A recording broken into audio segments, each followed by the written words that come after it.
सुमनसवन्दित सुन्दरि माधवि चन्द्र सहोदरि हेममयि मुनिगणवन्दित मोक्षप्रदायिनि मञ्जुळभाषिणि वेदनुते पङ्कजवासिनि देवसुपूजित सद्गुणवर्षिणि शान्तियुते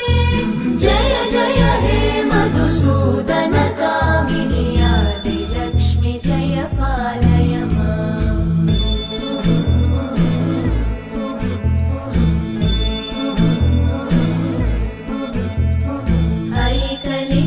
ऐकलिकल्मषनाशिनि कामिनि वैदिकरूपिणि वेदमये क्षीरसमुद्भव